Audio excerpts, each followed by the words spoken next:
Eu sou Camila, uma mulher de 35 anos.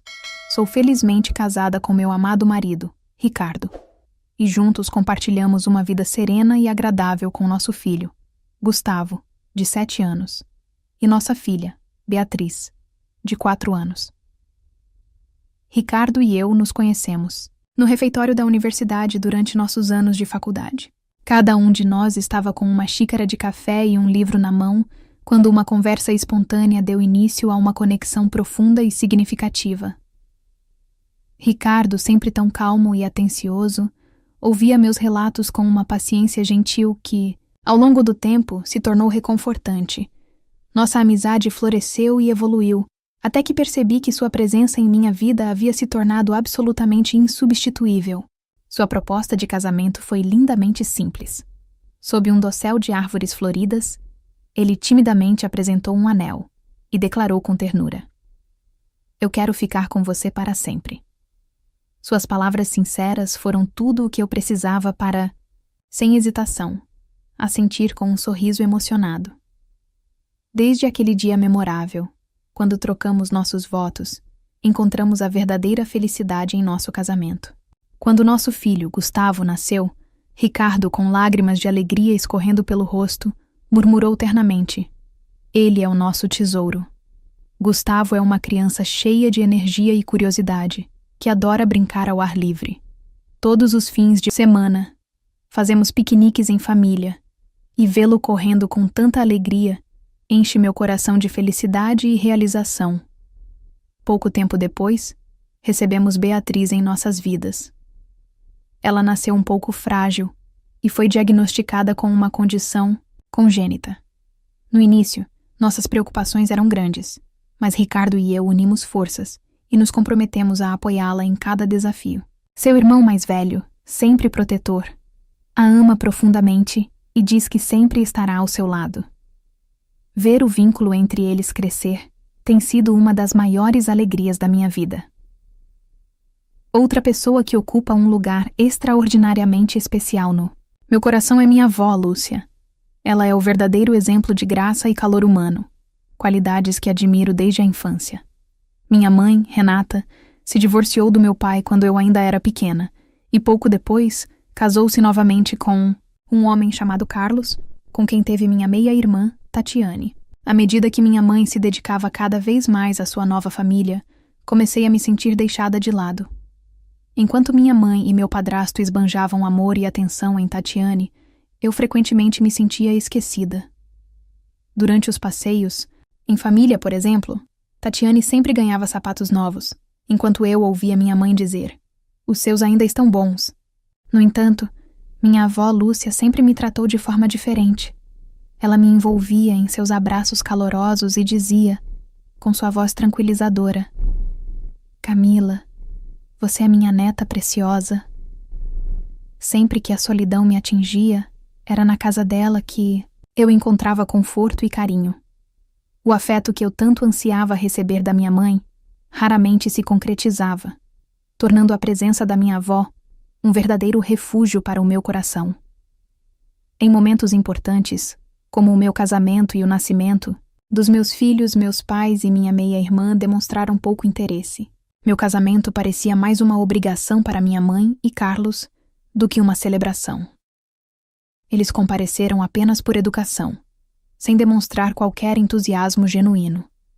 Minha mãe sequer fez comentários sobre os preparativos ou sobre o vestido que escolhi, me deixando com a sensação de que meus sonhos e aspirações estavam se dissolvendo no ar. Mesmo quando Gustavo nasceu, minha mãe continuou priorizando Tatiane. Ela o levou ao hospital logo após o parto, mas demonstrou um interesse mínimo pelo meu bebê. As perguntas sobre o recém-nascido pareciam surgir mais por curiosidade do que por um verdadeiro afeto. Seu olhar era distante e indiferente. Eu desejava, desesperadamente, que minha mãe enxergasse e amasse o meu filho de verdade, mas seu foco permanecia fixo em Tatiane. Isso me fazia sentir incrivelmente isolada dentro da minha própria família. Minha mãe, Tatiane e Carlos formavam uma unidade tão fechada que muitas vezes eu me sentia uma estranha entre eles. Aceitar essa realidade foi muito difícil para mim. Eu refletia sobre essa situação repetidamente, mas nunca conseguia encontrar uma forma de conciliar esses sentimentos. Com o tempo, comecei a me afastar e a enxergar meus relacionamentos familiares de uma perspectiva mais ampla. Minha avó Lúcia, no entanto, ficou emocionada ao saber da minha decisão de me casar. Quando contei a ela, seus olhos se encheram de lágrimas de felicidade e ela exclamou: "Parabéns, você fez uma escolha maravilhosa." Suas palavras sinceras aqueceram meu coração e quase me fizeram chorar. Lúcia realmente desejava a minha felicidade, e isso me tocava profundamente. Quando apresentei Ricardo a ela pela primeira vez, ela o recebeu com um sorriso genuíno. Percebendo que ele estava um pouco nervoso, segurou sua mão firmemente e disse com carinho: "Por favor, cuide bem da Camila. Estou contando com você." Ricardo, emocionado, sorriu timidamente e expressou sua gratidão. Naquele momento, senti o quanto minha avó me amava e a imensa confiança que depositava nele. Quando Gustavo e Beatriz nasceram, a alegria dela foi imensa, superando todas as minhas expectativas. Ela os amava profundamente. Quando Gustavo deu seus primeiros passos, Lúcia, com lágrimas nos olhos, exclamou: "Olha só, ele já está andando." Sempre que Beatriz sorria, minha avó ficava encantada e, com brilho nos olhos, comentava: "Alegremente, Beatriz está começando a se parecer com sua mãe." Para meus filhos, Lúcia não era apenas uma bisavó. Ela era uma fonte ilimitada de amor incondicional para mim. Seu calor e afeição duradouros têm sido um pilar fundamental de apoio, me dando força e coragem através de todos os desafios da vida. Lúcia nutria um profundo amor pelo Havaí, e sua casa era adornada com vibrantes pinturas e ornamentos havaianos, que infundiam cada cômodo com um ambiente tropical tranquilo. Após a perda precoce do meu avô, ela escolheu viver, valorizando, independentemente as memórias que compartilhavam, em homenagem ao seu querido passado. Ela utilizou a herança para comprar uma casa na praia, um lugar imbuído de suas memórias preciosas, que tinham um significado especial para ela. A charmosa casa de campo ficava majestosamente ao longo da imaculada orla da praia, servindo como um refúgio de paz e tranquilidade a cada visita. Após o casamento, eu frequentemente levava minha família para ficar na casa de campo, ao lado de minha amada avó Lúcia, conhecida por suas proezas culinárias. A torta de limão de Lúcia era particularmente excepcional. Seu sabor era inigualável. Estar ao lado dela na cozinha, envolto nos deliciosos aromas de açúcar e manteiga, continua sendo uma das minhas memórias mais queridas. Ricardo ficou igualmente encantado pelo ambiente sereno, muitas vezes comentando com um sorriso satisfeito: "Este lugar é como o paraíso." Gustavo correu alegremente ao longo das praias arenosas, enquanto Beatriz adorava sentar no colo de Lúcia, cativada por suas histórias fascinantes. O profundo afeto de Lúcia por minha família era inconfundível. Quando ela me confidenciou que planejava deixar esta casa para mim, meu coração se encheu de alegria. A casa era um repositório de memórias preciosas, e eu imaginei criar memórias igualmente calorosas para meus filhos. No entanto, esses dias felizes foram ofuscados quando Lúcia ficou gravemente doente. Dediquei-me a cuidar dela, mas administrar as complexidades de saúde de Beatriz simultaneamente provou ser um desafio formidável. Sem que eu soubesse, durante esse período tumultuado, minha mãe, Renata, e meu padrasto Carlos fingiram preocupação por Lúcia, enquanto secretamente conspiravam para reivindicar sua propriedade. A profundidade da minha dor foi imensa quando Lúcia faleceu, mas a revelação em seu testamento me chocou ainda mais. Lúcia havia deixado não apenas o chalé havaiano, mas também uma quantia substancial de dinheiro para mim. Ao descobrir isso, lágrimas escorriam pelo meu rosto incontrolavelmente. Parecia que eu podia ouvir a voz de Lúcia dizendo gentilmente: "Camila, a casa e tudo o mais são para você e sua família." No entanto, minha mãe e meu padrasto discordaram veementemente. Eles argumentaram que era injusto para mim herdar tudo, e sugeriram fortemente que eu transferisse a propriedade para o irmão de Lúcia, Antônio. Eu queria dizer não, mas naquela época eu estava física e mentalmente exausta de cuidar de Beatriz e suas despesas médicas. Eu não tinha energia para discutir.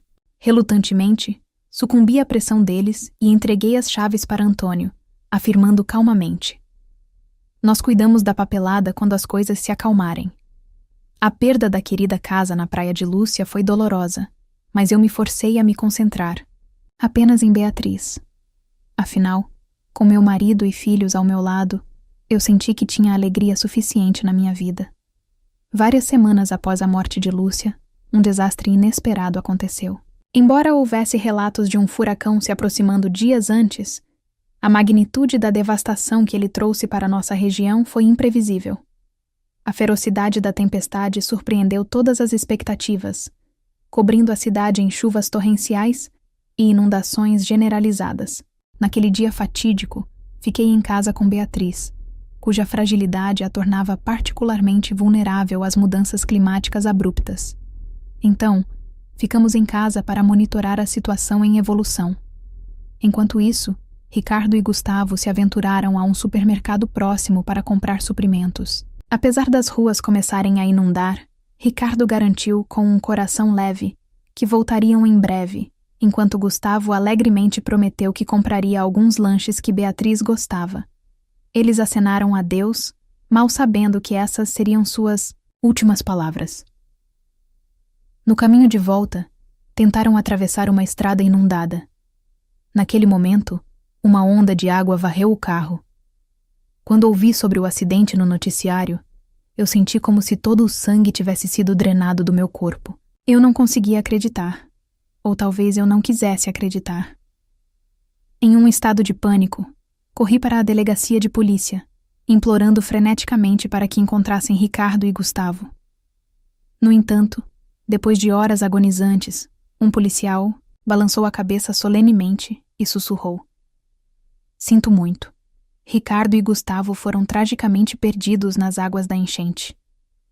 Meu mundo se despedaçou em um instante, consumido por uma dor tão intensa que parecia sufocante. Chorei inconsolavelmente. Beatriz estava chorando também, mas eu disse a mim mesma que tinha que ficar calma por ela. A profundidade da minha perda parecia imensurável. Havia muito a ser feito, como organizar o funeral.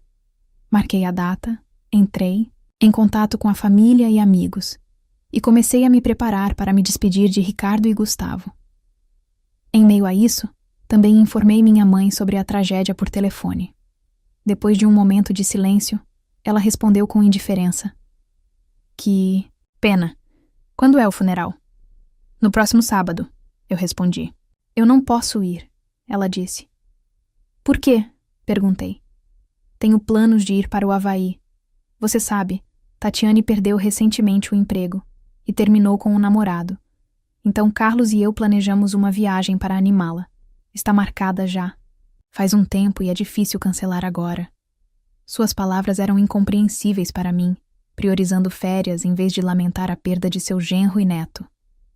Mãe, você está falando sério? Perguntei com a voz trêmula. Camila, não podemos simplesmente mudar nossos planos. Perdi meu filho e marido.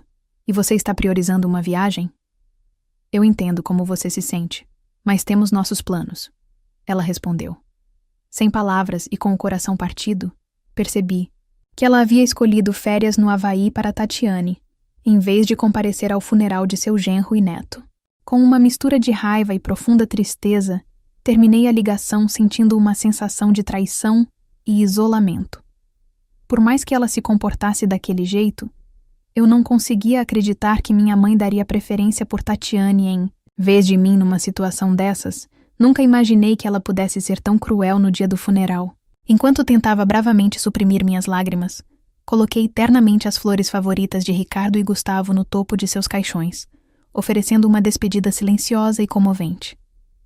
A cerimônia teve uma boa participação, incluindo muitos amigos e parentes de Ricardo, o que proporcionou um pequeno conforto. Notavelmente, até mesmo meu pai distante e seu lado da família, que eu não via há muitos anos, fizeram um esforço para comparecer e compartilharam expressões de pesar, trazendo um leve consolo em meio à tristeza avassaladora, em contraste, sombrio.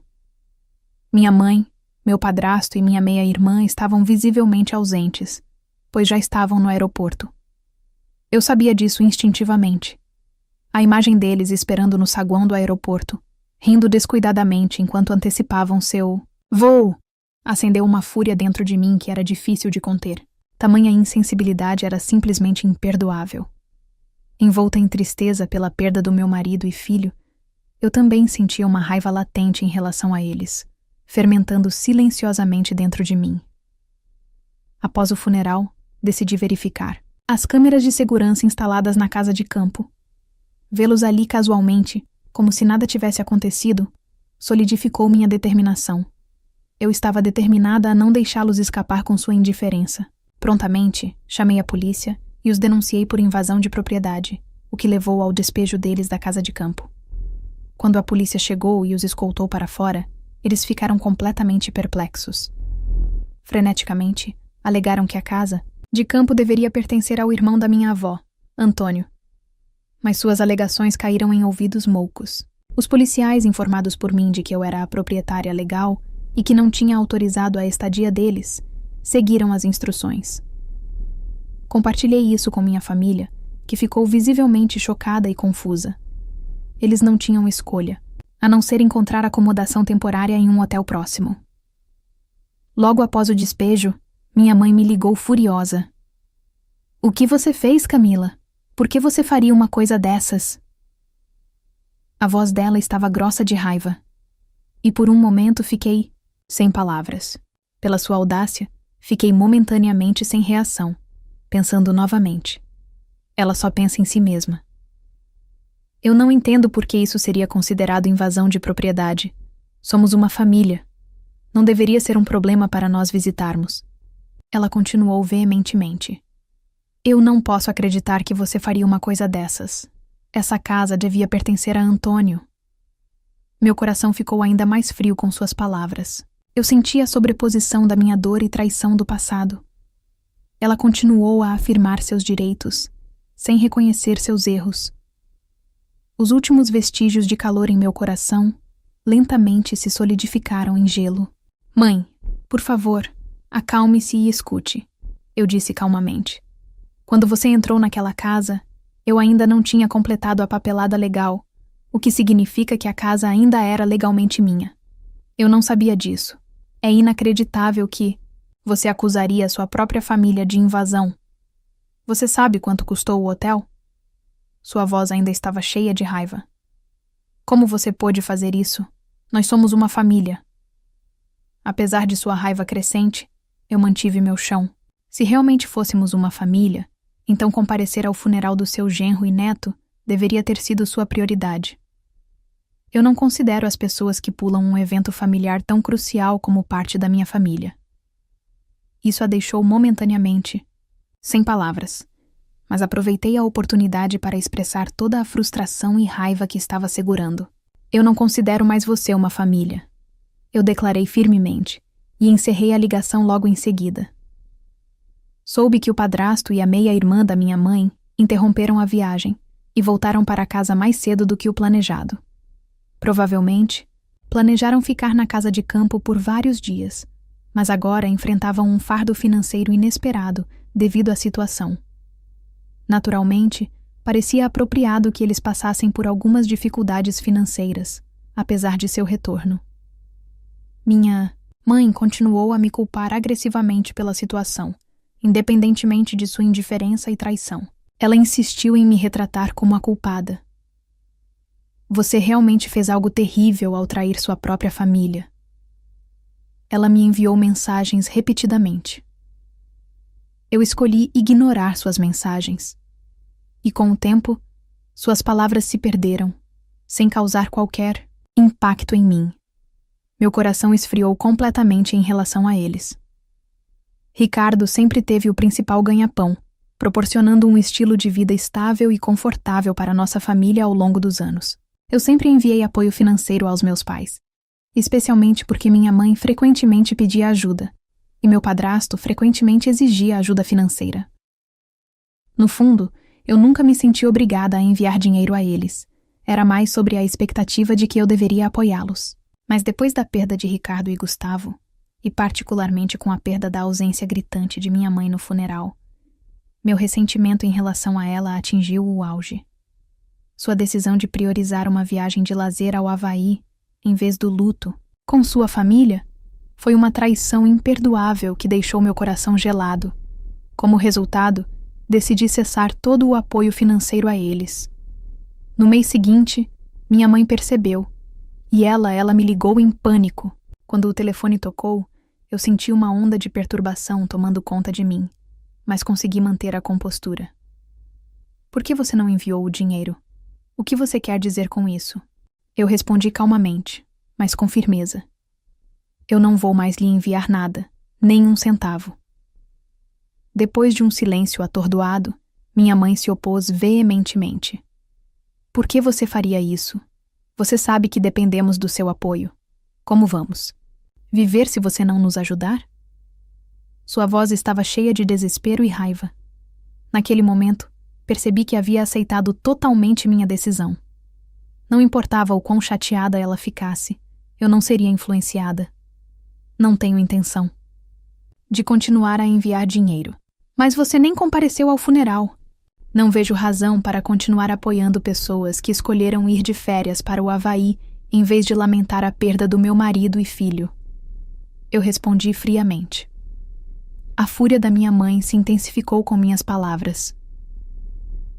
Você é uma criança, tão fria para dizer coisas tão cruéis, sem nenhuma consideração por mim, ela exclamou. Mas eu não fui a mais afetada por suas palavras. Tudo bem, eu não acho que haja mais nada para discutir. Eu concluí e desliguei o telefone pela última vez. Depois de encerrar a ligação, reafirmei minha decisão de não ter mais nada a ver com essas pessoas.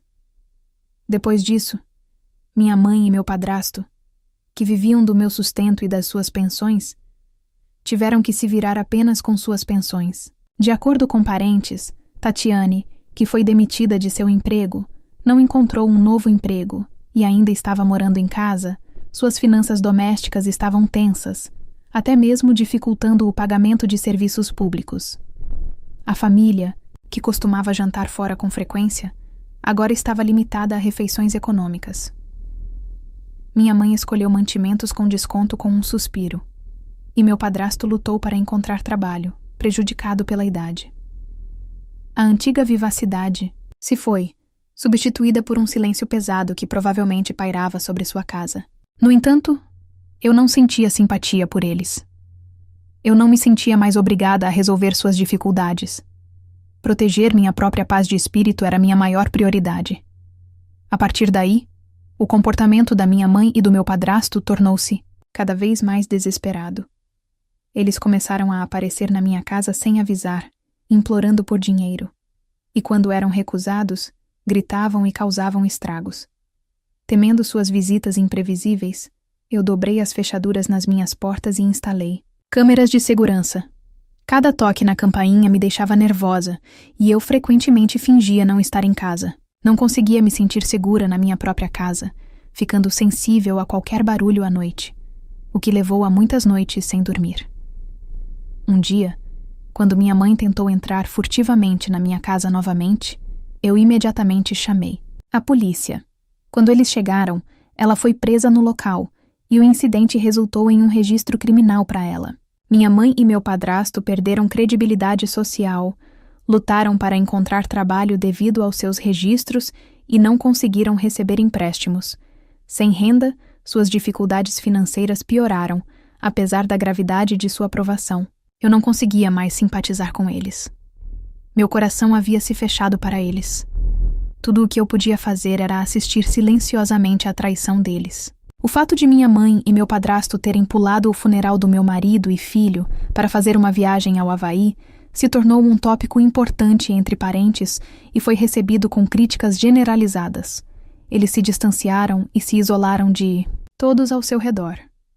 As críticas a ela aumentaram, e ela perdeu o apoio da família e dos amigos. Encontrando-se sem ninguém em quem confiar, apesar dos repetidos pedidos de desculpas da minha mãe, meu coração permaneceu frio. Eu não tinha a intenção de aceitar suas desculpas. Decidi olhar para a frente, sem me deter no quanto havia sido magoada, e jurei não me sacrificar mais para atender às expectativas familiares. Acima de tudo, eu tinha algo precioso para proteger: Beatriz. Conhecendo sua força, eu tinha que viver fortemente por ela. Para fazer isso, cortar laços com minha família e impedir qualquer apoio financeiro parecia o melhor curso de ação. Com a resolução de não ficar presa ao passado, decidi me separar completamente de minhas conexões familiares. Minha mãe, meu padrasto e minha meia-irmã se tornaram sem sentido para mim. Em meu coração, meu relacionamento com eles havia terminado completamente. Parei todo o apoio financeiro e senti o peso de quanto eu estava me comprometendo. Desde aquele dia, escolhi prosseguir por conta própria, sem depender de ninguém. Beatriz e eu nos mudamos para o Hawaiian Cottage, em um quarto cheio de luz do sol quente e vistas do mar tranquilo. Começamos nossa nova vida. Beatriz gradualmente recuperou sua força, e enquanto eu a apoiava, encontrei uma nova esperança dentro de mim. Agora livre da minha família e das dores do passado, eu me senti liberta. Apesar das lágrimas que eu tinha derramado, olhando para trás, essas lágrimas eram agora por ir além do meu passado, não retornar a ele.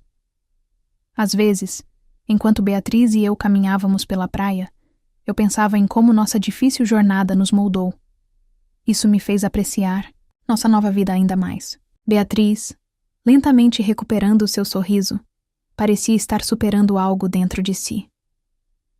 Desde que tomei a decisão de viver fortemente, nossas vidas gradualmente se tornaram mais pacíficas, e eu senti um novo futuro se revelando para nós. O fim do meu relacionamento com minha família me permitiu me recuperar. Aprofundei meu vínculo com Beatriz e comecei a aproveitar a vida novamente. Aqueles momentos me deixaram verdadeiramente feliz por ter cortado laços com minha família e ansiava por um futuro de liberdade e renovação. Orgulhosa de poder viver olhando para frente, decidi trilhar cada passo da minha vida com firmeza. Agora me diz, se estivesse no lugar de Camila, como você reagiria ao saber que sua mãe priorizou uma viagem ao invés do funeral do seu marido e filho? E você já sentiu que alguém da sua família te tratou como uma segunda opção? Como você lidou com isso? Escreve aqui nos comentários.